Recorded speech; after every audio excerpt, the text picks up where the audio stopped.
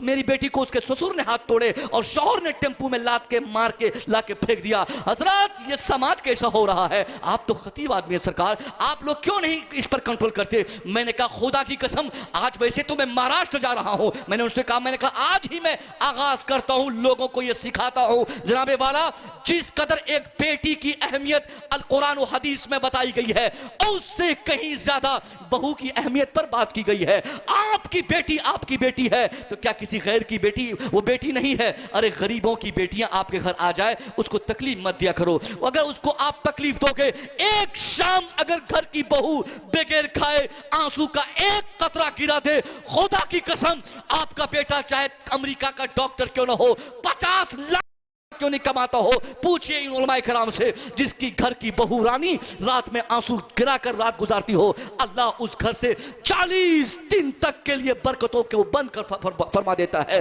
اس لیے اچھا انسان وہ ہے جو اپنی بہو کو اپنی بیٹی سمجھے, بہو نہ سمجھے, اس کو اپنی بیٹی ہی سمجھ رہے. جب تک آپ بیٹی نہیں سمجھیں گے تب تک اس بہو سے بیٹی کا پیار آپ کو حاصل نہیں ہو سکتا ہے. اللہ کے واسطے اس سے محبت کیا کرے, اس کو اذیت نہ پہنچایا کرے. وہ آپ کے گھر کا فرد ہے, وہ آپ کے گھر کی رانی ہے. اس کو اگر آپ فقیروا کی بیٹی, بھیک منگا کی بیٹی, نچنیا کی بیٹی, ڈمڑیا کی بیٹی, یعنی ایسے ایسے جملے کہے جاتے ہیں, بھاگ یہاں سے, بھگا یہاں سے, بھگا یہاں سے, مار دیں گے, بھگا دیں گے, مار دیں گے, ہاتھ توڑ دیں گے, پاؤں توڑ دیں گے, یہ سامان تیرا باپ کیوں نہیں دیا, وہ سامان کیوں نہیں دیا, پیسے کی بات اتنی تھی, اتنا کیوں دیا. یہ ساری چیزیں ہم آج اپنی بہو کے سامنے رکھ کر ان کو اذیت دے کر ان کی رات, ان کے دن کے اوقات کو کم کر دیتے ہیں. اللہ کے واسطے یہ تکلیف دینا ہم بند کریں. حضرات محترم, ہمارے پاس وقت تو بہت زیادہ ہے, میں چاہوں تو 5 گھنٹے بھی بول سکتا ہوں, تھکان نہیں. یہ حضرت کی طرف سے طاقت آ رہی ہے. صوفی صاحب قبلہ کا فیضان جاری تھا, مگر یہاں قانونی اعتبار سے وقت کم رہتا ہے, آپ کے پاس بھی وقت کم ہے. انہی چند جملوں کے ساتھ میں گزارش کروں گا, اچھا انسان بنیے, نیک انسان بنیے, اچھا انسان بن کے اپنے کردار سے دوسروں کو اچھا انسان بننے کا پیغام دیجیے. آج میں ایک بہت پیار سے پیاری بات کہوں گا. آپ چاہتے کہ آپ اپنے معاشرے کے, اپنے ہندو بھائیوں سے, ہمارے غیر مسلم بھائیوں کو خوش کریں, تو ان کو آپ اپنے کردار سے خوش کریں. ان کے سامنے سچ بولا جائے, ان سے پیار سے پیش آیا جائے, ان سے محبت سے پیش آیا جائے, تاکہ ہمارے سماج کے وہ ہمارے بھائی, ہمارے دیش پریمی بھائی, ان کو لگے کہ جب ایک مسلمان, معمولی سا اکلوچ کا مسلمان اتنا سچ بولتا ہے تو وہ کتنا سچا ہوگا جس کا یہ کلمہ پڑھ رہا ہے. بے شک سبحان اللہ, نعرہ تکبیر, نعرہ رسالت, یا رسول اللہ, نعرہ رسالت. آپ جب تک اچھا کردار پیش نہیں کریں گے تب تک دوسروں کو متاثر نہیں کر سکتے. دعا ہے مولا تبارک و تعالیٰ اس عظیم الشان جلسے کے اہتمام میں جامعہ کے پیچھے جس نے بھی خدمات کی ہے اللہ سب کی خدمات کو قبول فرمائے. استغفر اللہ ربی من کل ذنب واتوب الیہ. السلام علیکم. ماشاءاللہ سبحان اللہ. ایک عظیم خطاب اصلاح معاشرہ پر آپ نے سماعت کیا. یقیناً حضرت نے جو بھی الفاظ کہے ایک ایک لفظ اپنے اندر بڑی تاثیر رکھتا ہے اور حقیقت بیانی حضرت ہمارے سامنے کر رہے تھے.